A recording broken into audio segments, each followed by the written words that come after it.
चिराग पासवान जी हमारे साथ हैं। चिराग जी, आज पहला दिन है सत्र का, संसद के शीतकालीन सत्र का, लेकिन विपक्ष का वही एसआईआर पर उनकी मांग है कि चर्चा होनी चाहिए और आरोप लगा रहे हैं कि सरकार चर्चा से भाग रही है। नया दिन और वही पुरानी रणनीति विपक्ष की, वापस से सिर्फ हंगामा खड़ा करना, ड्रामा करना।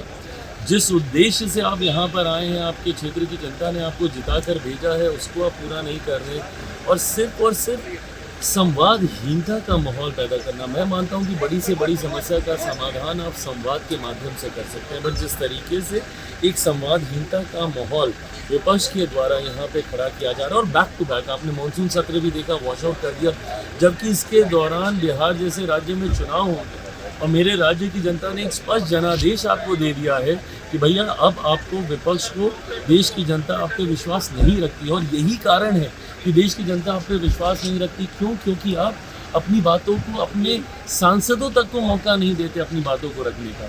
जो जीत कर आया हूँ, मैं सत्ता पक्षी सांसदों की बात नहीं कर रहा, मैं विपक्ष के भी सांसदों की बात कर रहा हूँ, जो कि सदन में चाहते हैं कि उनकी बातों को रखा जाए। प्रश्नकाल में उनका प्रश्न लगा रहता है, शून्यकाल में उनके मुद्दे लगे रहते हैं, ऑफ द रिकॉर्ड वो खुद बोलते हैं कि भैया हम लोग चाहते हैं, बट सिर्फ विपक्ष अपनी राजनीति चमकाने के लिए जिस तरीके से अपने सांसदों तक को मौका नहीं देते, ये सोच गलत है। जैसे बिहार का भी चुनाव रहा, वहाँ पर भी एसआईआर को लेकर के पूरी कैंपेनिंग विपक्ष ने की। अब उनका कहना है कि बंगाल में ये करने जा रही है और एसआईआर में धांधली है, जिसकी वजह से बीजेपी चुनाव। भैया बहाने ढूंढना छोड़ दें। जिस दिन विपक्ष आत्ममंथन करने लग जाएगा कि जनता उनको क्यों नकार रही है, मुझे लगता है शायद विपक्ष का भला होगा।